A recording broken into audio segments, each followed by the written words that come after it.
Hello అందరికీ, welcome to రిచితా vlogs. So ఈరోజు మీకు షేర్ చేస్తుంది అరేబియన్ బ్రెడ్ పుడ్డింగ్ అనమాట. సో ఈ స్వీట్ అయితే చాలా బాగుంటుంది. సో తప్పకుండా ట్రై చేయండి. ఫస్ట్ వచ్చేసి ఒక ప్యాన్లో మనం 250 ml వరకు మిల్క్ అనేది తీసుకోవాలి. సో మిల్క్ అనేది కొంచెం బాయిల్ అవ్వాలి. మనం డైరెక్ట్ రా మిల్క్ అయినా తీసుకోవచ్చు, లేకపోతే మనం బాయిల్ చేసిన మిల్క్ అయినా మనం యూజ్ చేసుకోవచ్చు. సో ఇప్పుడు మనం దీన్ని ఇలాగా లో టు మీడియం ఫ్లేమ్లో బాయిల్ అవ్వనివ్వాలి మిల్క్ అనేది. ఇప్పుడు ఇందులోకి మనం కస్టర్డ్ పౌడర్ తీసుకోవాలి. ఇలా మనం సెపరేట్గా ఒక 3 to 4 స్పూన్ మిల్క్లో మనం ఇలా కస్టర్డ్ పౌడర్ మిక్స్ చేసుకొని ఇందులో యాడ్ చేసుకోవాలి. సో దీనిలో మనం మిక్స్ చేస్తూ ఉండాలి. సో ఇలా మనం కస్టర్డ్ పౌడర్ వేసుకున్నాక మిల్క్ అనేది ఇలాగా కొంచెం థిక్ అవుతుంది.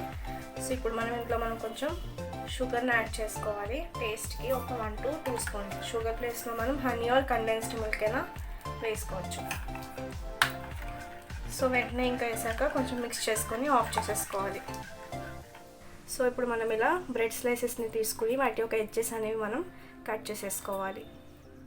సో మనకు కావాల్సిన బ్రెడ్ స్లైసెస్ మనకి ఎంత క్వాంటిటీ కావాలో అంత సెట్ చేసుకుని మనం బ్రెడ్ స్లైసెస్ అనేవి తీసుకోవాలి. సో మనం బ్రెడ్ స్లైసెస్ అని లైట్ చేసి అని నీట్గా కట్ చేసుకొని మనం రెడీగా ఉంచుకోవాలి. సో ఇప్పుడు మనం ఒక బౌల్ తీసుకొని అందులోకి మనం ఫ్రెష్ క్రీమ్ అనేది తీసుకోవాలి. నేనైతే ఇక్కడ అమూల్ క్రీమ్ యూజ్ చేస్తున్నాను. మీకు అక్కడ ఏది అవైలబుల్గా ఉంటే అది యూజ్ చేసుకోవచ్చు. సో ఇలా ఫ్రెష్ క్రీమ్ తీసుకొని దీన్ని బాగా మిక్స్ చేయాలి. సో ఇప్పుడు ఈ ఫ్రెష్ క్రీమ్ని మనం బాగా మిక్స్ చేసుకోవాలి. ఇలా మిక్స్ చేసుకున్న ఫ్రెష్ క్రీమ్లో మనం కండెన్స్డ్ మిల్క్ అనేది యూజ్ చేసుకోవాలి. మనం ఇక్కడ మిల్క్ మేడ్ యూజ్ చేస్తున్నాం నేను. సో మీకు టేస్ట్ బట్టి మీరు కండెన్స్డ్ మిల్క్ అనేది వేసుకోండి. సో ఇలా మనం ఈ క్రీమ్ని రెడీ చేసుకోవాలి. Fresh cream and condensed milk అనేది మనకి కావాల్సిన క్వాంటిటీలో రెడీ చేసుకుని మనం సైడ్కి పెట్టుకోవాలి.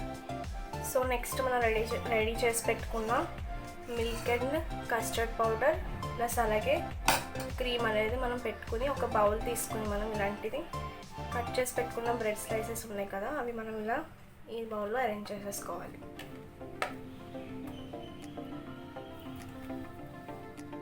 సో ఇలా పెట్టుకున్నాక మనం ఈ కస్టర్డ్ పౌడర్ మిల్క్ అనేది వేసేసుకోవాలి నీట్గా.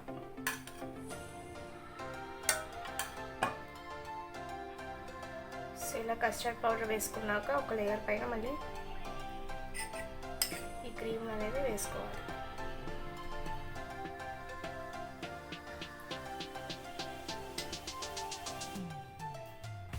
సేమ్ ఇదే ప్రాసెస్లో మళ్ళీ నెక్స్ట్ లేయర్కి మళ్ళీ బ్రెడ్ స్లైసెస్ అనేది మనం ఇలా అరేంజ్ చేసేసుకోవాలి.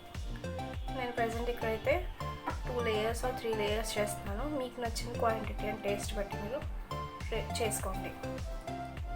సో ఇప్పుడు మనం ఇలాగా custard powder milk and fresh cream milk అనేది వేసేసుకున్నాక టాప్ లేయర్లో మనం ఇలా డెకరేషన్కి బాదం ఇలా కట్ చేసుకుని వేసుకోవచ్చు, సాఫ్రాన్ వేసుకోవచ్చు, లేకపోతే డ్రై ఫ్రూట్స్ ఏమైనా మనం ఇలా నీట్గా వేసుకుని దీన్ని 2 to 3 hours అనేది ఫ్రిడ్జ్లో పెట్టుకుని ఉంచుకోవాలి. అప్పుడే దీని టేస్ట్ అనేది బాగుంటుంది. సో ఇప్పుడు ఇది ఇలా రెడీ చేసుకున్న దాన్ని మనం ఫ్రిడ్జ్లో పెట్టేసుకోవడమే. సో ఇప్పుడు ఇది చూసారు కదా, మనకి 2 to 3 hours తర్వాత రిఫ్రిజిరేట్ చేశాక మనకి అరేబియన్ బ్రెడ్ పుడ్డింగ్ అనేది ఇలా తయారవుతుంది. సో ఇప్పుడు దీన్ని మనం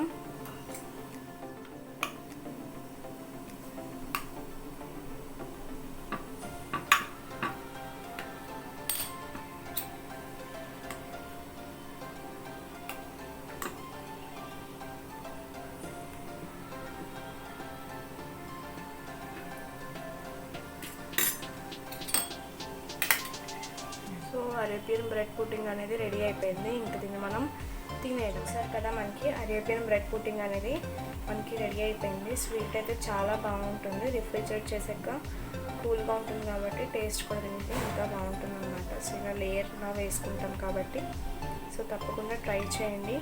like, share and subscribe. Thanks for watching.